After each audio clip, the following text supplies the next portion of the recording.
우크라이나 특수전사령부 소프가 북한군 한 명을 생포한 사실을 우리 국가정보원이 공식적으로 확인하면서 최근 소프가 언급한 여러 북한군 관련 정보들의 신뢰성에도 힘이 실리고 있다.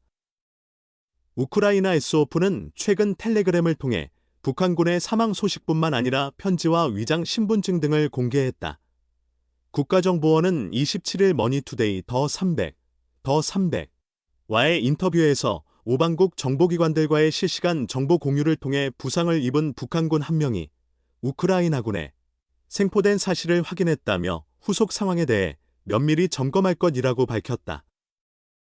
앞서 26일 현지 시간 우크라이나 군사 전문 매체 밀리타르니는 우크라이나 소프가 러시아 쿠르스크에서 북한군 한 명을 생포했다고 보도했다. 이번이 러시아 우크라이나 전쟁에 투입된 북한군이 생포된 첫 번째 사례이다. 우크라이나의 정보가 우리 정보당국에 의해 확인되면서 이전에 제기된 주장들도 사실일 가능성이 커졌다. 우크라이나 SOF는 24일 현지 시간 러시아 쿠르스크 지역에서 사망한 북한군 병사의 손편지를 텔레그램을 통해 공개했다. 편지에서 북한군 병사는 그리운 조선, 정다운 아버지 어머니의 품을 떠나 여기 러시아 땅에서 생일을 맞는 저의 가장 친근한 전우 동지인 송지명 동무라고 쓰면서 건강하길 진정으로 바라며 생일 축하의 인사를 드립니다라고 적었다. 편지는 9일에 작성된 것으로 북한군이 작성한 뒤 전달하지 못했거나 초고일 가능성이 있다. 우크라이나군은 편지를 소지하고 있던 북한군 여권에 정경홍이라는 이름이 적혀 있었다고 밝혔다.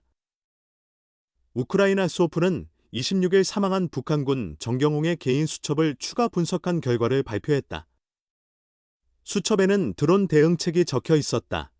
이 대응책은 북한군 병사 3명이 하나의 조를 이뤄 드론을 격추시키는 전술이었다.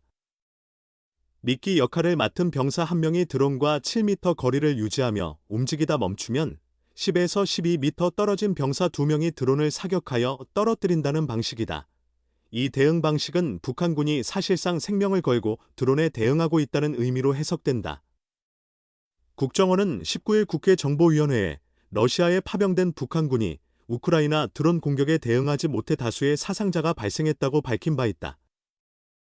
북한군은 10월부터 러시아 우크라이나 전쟁의 격전지인 쿠르스크에 1만 1000여 명을 투입했으며 최근 전장에 투입된 북한군 100여 명이 사망하고 약 1000명이 부상당했다고 국정원은 분석했다. 또한 우크라이나 SOF는 최근 북한군으로 추정되는 시신 3구와 이들로부터 확보한 위장 신분증 사진 3장을 공개했다. 우크라이나군은 북한군이 소지한 신분증에는 김칸 솔라트 알베르토비치, 동크잔 수로포비치, 벨레크 아가나크 카블로비치 등의 러시아 이름이 적혀 있었지만 서명란의 이름을 해독한 결과 병사들의 이름은 리대역, 조철호, 반국진이었다고 밝혔다. 국정원은 북한군의 러시아 파병 초기부터 신분 위장 사실을 발표했다. 북한군은 우크라이나 전장에 투입되기 전 러시아 시베리아 아쿠티아 브라티아 지역 주민들처럼 사진을 찍고 신분증을 위조했다고 설명했다. 현재 국정원과 국방부 합동참모본부 등은 북한군이 러시아에 교대 또는 증원 파병을 할 것으로 추정하고 있다. 우크라이나에서 첫 북한군 포로 발생. 전쟁 포로냐 범죄자냐? 우크라이나 매체와 국가정보원, 국정원은 27일 우크라이나 특수부대가 북한군 병사 1명을 생포한 사실을 공식적으로 확인했다.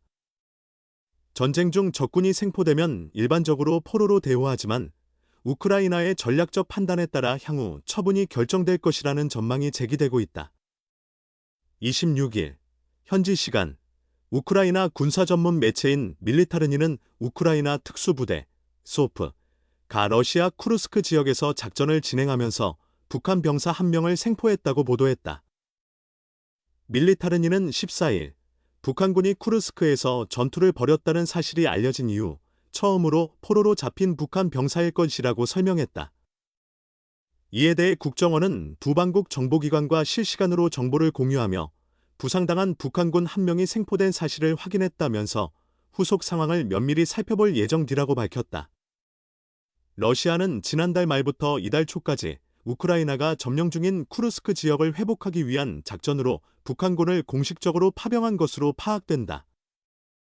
전문가들은 이들이 국제법상 전쟁 포로로 인정될지에 대해 다양한 의견을 내고 있다. 송승종 대전대학교 군사학과 특임 교수는 전시 상황에서 적군의 군인을 생포하면 현실적으로 포로로 간주하는 것이 맞다고 말했다. 이호령 한국국방연구원 안보전략센터장도 우크라이나 측이 북한의 파병 사실을 계속 주장하면 생포된 군인도 포로로 인정할 것이라고 덧붙였다. 전쟁 포로에 대한 대우를 규정하는 제네바 제3협약에 따르면 적군이 생포되는 순간부터 그들은 전쟁 포로로서 인도적 대우를 받아야 하며 전쟁에 참여했다는 이유로 처벌할 수 없다고 명시되어 있다. 또한 협약 118조에 따르면 전쟁이 종료되면 포로는 지체 없이 석방되어 본국으로 송환되어야 한다. 전쟁이 발발하면 군인은 적국의 군인으로서 합법적인 교전자로 인정되어 적국의 군사 활동에 대해 공격할 권리를 갖는다. 이 때문에 전쟁 중 생포된 군인이 국내법 위반으로 처벌받지 않도록 보호받는 것이다.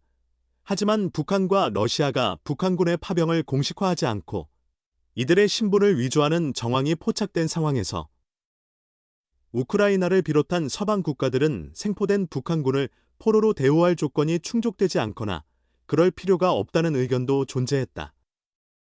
이호령 센터장은 우크라이나 입장에서는 북한군을 통해 많은 정보를 얻으려 할 것이기 때문에 그들을 전략적 거래에 활용하거나 한다면 제3국 송환 조건인 포로 지위를 쉽게 부여하지 않을 가능성도 있다고 덧붙였다.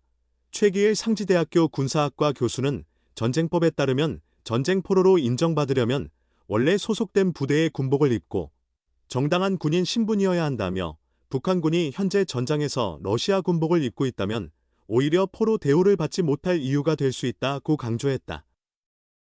최 교수는 또한 북한 군인이 러시아 군복이나 민간인 복장 혹은 우크라이나 군인으로 위장해 생포되면 이는 전쟁법에 위배된다며 전쟁 포로의 신분을 인정할 국제법상의 근거가 없기 때문에 우크라이나 당국은 북한군을 전쟁 범죄자로 취급할 가능성이 크다고 말했다.